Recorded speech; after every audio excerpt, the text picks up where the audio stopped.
Hello guys, welcome at our YouTube channel. आज की video में हम पढ़ेंगे 12th क्लास की ज्योग्राफी का चैप्टर नंबर 6 जिसका नाम है द्वितीय क्रियाकलाप। फर्स्ट पार्ट हम पढ़ चुके हैं इस वीडियो का। ये आपका लास्ट टॉपिक रह रहा है इस चैप्टर का और ये सबसे इम्पोर्टेंट टॉपिक है आपके इस चैप्टर का, 6 चैप्टर का, जिसका नाम है उद्योगों की स्थापना को प्रभावित करने वाले कारक। यानी कि जो उद्योग हैं उनकी स्थापना किन कारकों में मेनली डिपेंड करती है, यानी कौन कौन सी स्थितियाँ होनी चाहिए, कौन कौन सी चीज़ें होनी चाहिए उद्योग लगाने के लिए, वो सारी आपको पता होनी चाहिए। उसी के ऊपर एक टॉपिक है। ये टॉपिक जो है हर बार क्वेश्चन में अलग अलग तरीके से आ सकता है। जैसे कि कभी इस तरीके से आपको ये क्वेश्चन दिखेगा इस टॉपिक के ऊपर, उद्योगों की स्थापना को प्रभावित करने वाले कारक। ये तो सिंपल सा हो गया कि आपसे प्रभावित करने वाले कारक पूछ लेगा। कभी कभी आपसे ऐसे पूछेगा उद्योगों का स्थानीयकरण किन तत्वों पर निर्भर करता है, यानी कि जो स्थान है, स्थान का चयन किस तरीके से चुना जाएगा उद्योगों का। कभी इस तरीके से आपका क्वेश्चन आ सकता है, या फिर आपको इस तरीके से क्वेश्चन दिया जा सकता है एग्जाम में, संसार में उद्योगों की अवस्थिति को प्रभावित करने वाले कारकों की व्याख्या कीजिए। यानी कि जो इसकी स्थिति है किन कारकों पर निर्भर करती है, यानी कब तुम उद्योग कहाँ पे स्थापित कर सकते हो, ये आपको किस तरीके से पता चलेगा। ये सारी बातें इस क्वेश्चन से रिलेटेड है। या फिर इन दो तरीकों से और आ सकता है आपका क्वेश्चन इस टॉपिक के ऊपर, संसार में उद्योगों की स्थिति को का प्रभावित करने वाले किन्हीं 5 कारकों को उदाहरण सहित वर्णन कीजिए। आपको कह देगा उदाहरण के साथ इसको स्पष्ट करो, इसका वर्णन कर दो कि उद्योगों की स्थापना में कौन कौन से कारक प्रभावित करेंगे। या इस तरीके से आपसे क्वेश्चन पूछा जाएगा एग्जाम में इस टॉपिक से, बड़े पैमाने पर लगाए जाने वाले उद्योग विभिन्न स्थितियों का चुनाव करते हैं। यानी कौन कौन सी चीज़ें देखनी पड़ती हैं पहले उद्योग स्थापित करने के लिए, वो बतानी है। उद्योगों की स्थिति को प्रभावित करने वाले किन्हीं 4 कारकों का वर्णन कीजिए। तो ये टॉपिक जो है बहुत ज़्यादा तरीके से आपके एग्जाम में पूछा जा सकता है और आपको इस तरीके से लिखना है। ये उसके थोड़ा सा इंट्रोडक्शन है इस टॉपिक के बारे में। देख लेते हैं इसके अंदर क्या क्या दे रखा है। उद्योगों की अवस्थिति को प्रभावित करने वाले कारक, अवस्थिति के दे या स्थिति के दे, बात एक ही है। प्रभावित करने वाले कारक वही रहेंगे आपके। तो ये 2 तरीके के आपके कारक होते हैं। एक कारक होता है भौतिक, जो प्राकृतिक रूप से हैं, यानी उसमें मानव का कोई रोल नहीं है। एक होता है मानवी। मानवी वो होते हैं जो मानव के द्वारा बदले जा सकती हैं चीज़ें उद्योगों के लिए। जो भौतिक वाले कारक हैं उसमें सबसे पहला नाम है कच्चे माल की उपलब्धता। इनके बारे में भी हम डिटेल में भी पढ़ेंगे, अभी बस खाली इंट्रोडक्शन ले लेते हैं। कच्चे माल की उपलब्धता, जैसे कि कच्चा माल जहाँ पे आसानी से मिल जाएगा, जिस उद्योग के लिए आसानी से एक जगह से दूसरी जगह कच्चे माल को पहुँचा सकेंगे, सस्ता मिल जाएगा, उस जगह पे उद्योग सबसे ज़्यादा स्थापित होंगे।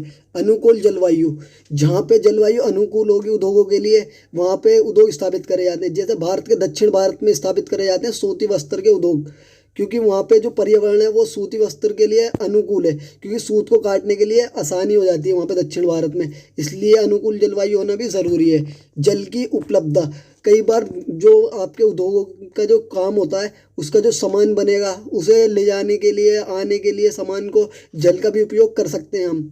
जैसे कि नावों के द्वारा अगर आप सामान ले जाओगे वो बहुत ज़्यादा सस्ता पड़ जाएगा आपको, तो जल की उपलब्धता होना भी ज़रूरी है। शक्ति के साधन, कई उद्योग ऐसे होते हैं जिनमें मशीनों को चलाना पड़ता है, मशीनों को चलाने के लिए डीजल, पेट्रोल, इन सब की ज़रूरत पड़ती है। तो ऐसी जगह भी होना ज़रूरी है जहाँ पर ये चीज़ें आसानी से मिल सकें।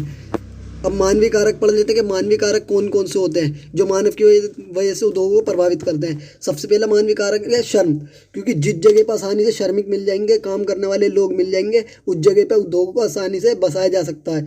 जैसे कि ज़्यादातर काम तो मशीनों से हो रहे हैं आजकल, मगर जैसे कि कुछ उद्योग होते हैं जो इलेक्ट्रॉनिक से रिलेटेड होते हैं, वो उद्योग जो है आज के टाइम पर मजदूरों की वजह से टिके हुए हैं। अगर मजदूर होंगे तो वो उद्योग चलेंगे, अन्य नहीं चलेंगे। पूंजी जो उद्योग का सबसे मेन पॉइंट है, जितना ज़्यादा आपके पास पैसा होगा आपका उद्योग उतना ही तरक्की करेगा, इतना ही लाभ कमा सकते हो आप पैसे की वजह से।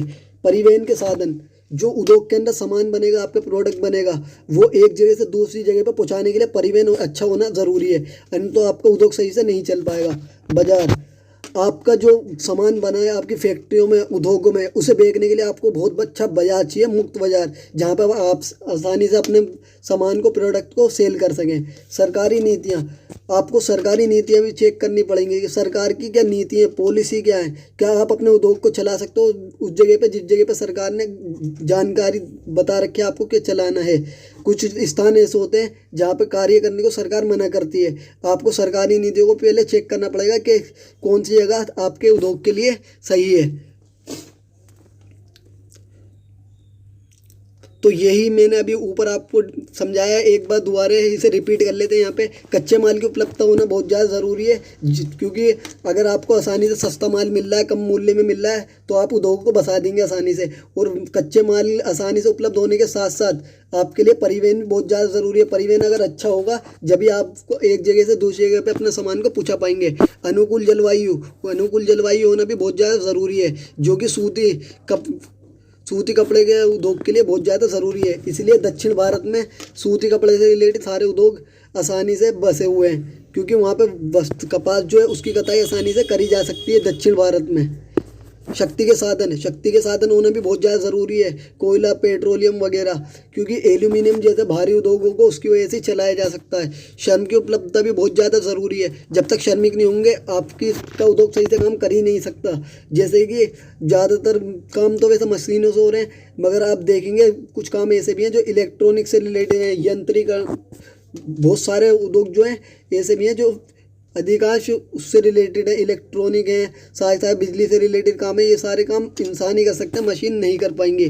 तो दोस्तों आज की वीडियो में इतना ही। Thank for watching, thank you, धन्यवाद।